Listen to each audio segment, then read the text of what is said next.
On a tranquil late evening, I was immersed in tasks at my small office, documents scattered across my desk like fragments of my wandering mind.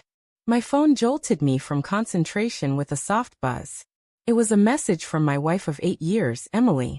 I expected a warm sentiment, perhaps a nudge about our dinner reservations or a sweet goodnight wish. Instead, the text struck me like an icy gust. I'm finished.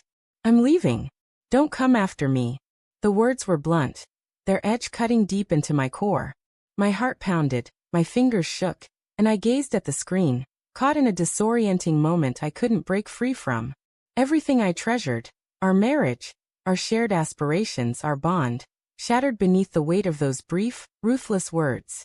I rushed home, grasping at the faint hope it was a harsh jest or a momentary lapse.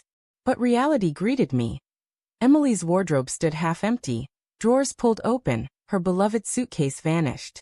Our wedding portrait remained untouched on the nightstand, a mocking relic, while her side of the bed was stripped bare. I called her number endlessly, each attempt unanswered, sinking into the void of voicemail. That night, sleep was a stranger. I sat in the eerie stillness of our home, every groan of the floorboards and drone of a passing vehicle magnifying the absence of the woman I cherished, who had left me with only a digital goodbye. The weeks that followed blurred into a haze of torment. Friends and family bombarded me with questions I couldn't answer. What happened? Did you fight? Will she come back? I remained mute, adrift in my own bewilderment, with no word from Emily. No call, no further message, just an emptiness. The pain of her betrayal stung more fiercely than anything I'd ever endured. Nights dragged on interminably, food lost its flavor, and every corner of our town became a shrine to our past. The cafe where we lingered over lazy Sunday breakfasts, the park bench where I'd proposed on one knee, even the supermarket aisle where she'd playfully mock my snack choices. All morphed into a crypt of our memories. Eventually, whispers began to circulate. A mutual friend disclosed that Emily had been seen with another man, a co-worker from her office. That clarified the sudden text, the rush of her exit, the cold detachment. She hadn't left because she felt unfulfilled.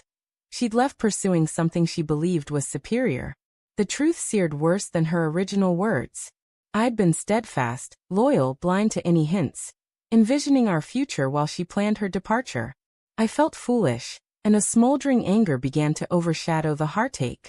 Months later, I started rebuilding my life piece by piece. I dove into work, rediscovered the gym, and rekindled ties with friends I'd grown distant from during our marriage. The pain persisted, but I learned to bear it. I convinced myself Emily was gone forever, that I had to move forward, no matter how heavy my heart felt. Slowly, I grew stronger.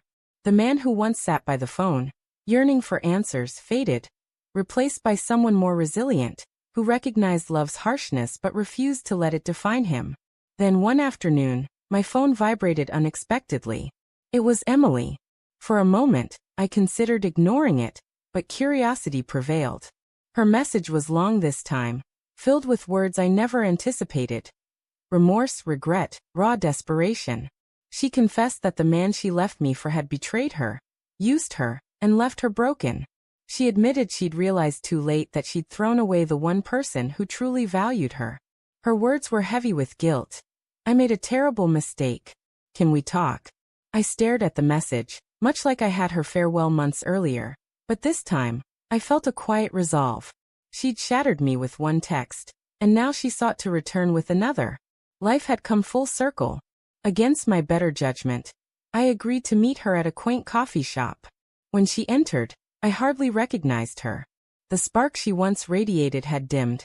She looked tired, worn, aged beyond her years. Her smile wavered when she saw my composed expression. Tears streamed as she apologized profusely, begging for another chance, vowing she'd learned her lesson and wanted to restore what she'd destroyed. For the first time in months, I wasn't the one broken at the table, she was. I listened quietly as she spilled her regrets, justifications, and sorrow. When she finished, I leaned forward and spoke words I'd held inside for months. Emily, you ended us with one message. Did you think another could undo it? Her sobs grew louder, but I stayed steady. I explained that forgiveness didn't mean reconciliation, that trust, once broken, couldn't be easily repaired. She wanted me to carry her pain, to fix her mistakes, but I was no longer her safety net. As I walked away from the cafe, I felt lighter than I had in years.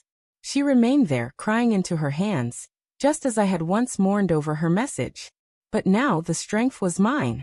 She'd gambled everything on a fleeting thrill and lost it all. I didn't need her apology or vengeance. My peace came from knowing she finally understood the depth of the wound she'd caused, and that I had risen above it. The man she broke was gone, and the one walking away was stronger than she could ever claim.